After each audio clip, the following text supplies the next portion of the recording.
उत्तर प्रदेश के अमेठी में कांग्रेस प्रत्याशी के समर्थन में प्रचार करने पहुंची प्रियंका गांधी।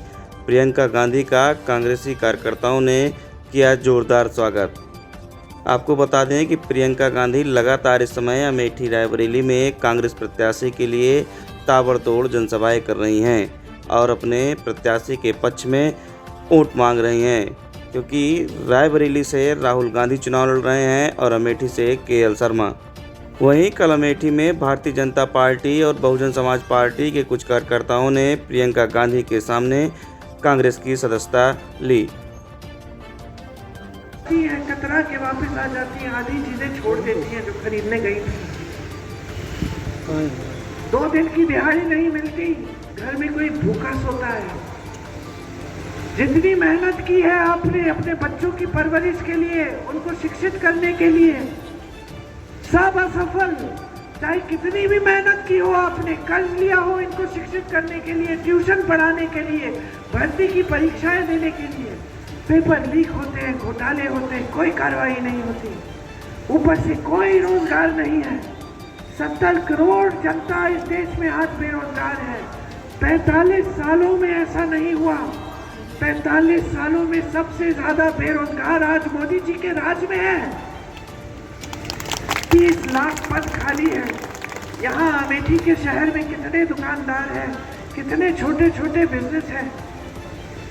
आपकी ये पूरी मार्केट, क्या नीति लाए मोदी जी आपके लिए? आपकी बिजनेस को मजबूत करने के लिए, आपके कारोबार को मजबूत करने के लिए कुछ नहीं। नोटबंदी लाए। नोटबंदी में आपको बोल दिया कि खड़े हो जाइए कतार में, देशभक्ति दिखाइए अपनी। आपने देशभक्ति दिखाई, कहा था काला धन आया वापस? आपकी जो तो बचत चली गई, आपके बिजनेस थोड़ी देर के लिए रुक गए, आपका नुकसान खूब हुआ। काला धन आया वापस? नहीं आया। उसके बाद क्या आता है आपके लिए? एक और तोहफा, जीएसटी। जीएसटी आई, फिर से सारे छोटे कारोबार, जितने मध्यम कारोबार थे, सब संकट में पड़ गए। किस चीज के लिए क्या टैक्स है समझ में नहीं आ रहा है। छोटा सा बिजनेस है और आपको अकाउंटेंट रखना पड़ रहा है वो बिजनेस के लिए। 40-50 हजार का वेतन हर महीने, जबकि बिजनेस ही उतना नहीं है कि आप हिसाब किताब रखें कि किसको कहाँ कितना टैक्स देना है। क्या आप सोचते हैं कि बड़े बड़े खरबपतियों का भी टैक्स इन्होंने बढ़ाया? 10 सालों में नहीं बढ़ाया। वो उतना ही टैक्स दे रहे हैं जितना दे रहे थे। और छोटा दुकानदार, किसान, हर चीज पे टैक्स दे रहा है।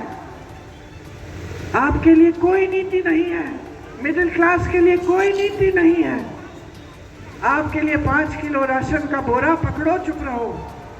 शिकायत करोगे गिरफ्तार हो जाओगे। अभी मैं आ रही हूँ संग्रामपुर से, वहाँ एक लड़का है प्रमोद तिवारी,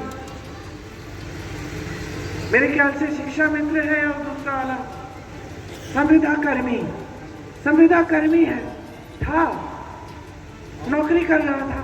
एक आलोचना कर ली आपके सांसद की, नौकरी से निकाल दिया। पिताजी बीमार है, इलाज नहीं हो रहा है, रो रहा है वो। क्या इतनी बड़ी गलती कर ली? अरे जब पिताजी प्रधानमंत्री थे और आप उनकी आलोचना करते थे तो मुस्कुरा के सुनते थे। इंदिरा जी को रायबरेली की जनता ने हराया। उन्होंने कोई दंड नहीं दी, जनता को स्वीकार किया कि जनता सही है, मैं गलत होंगी, मैंने कुछ गलत किया होगा, इसलिए जनता की आवाज उठी है, आत्मचिंतन किया। यहाँ तो आप एक चीज बोल देते हैं, आपकी सांसद नौकरी से निकाल देती है। ये कैसी राजनीति है? सारी नीतियां बड़े बड़ों के लिए, उनके बच्चे फूल रहे हैं, फल रहे हैं, नेता फॉर्च्यूनर खरीद रहे हैं, बड़ी बड़ी ठेकेदारी कर रहे हैं, और आम जनता, किसान, मजदूर, मेरी बहनें, इनका क्या?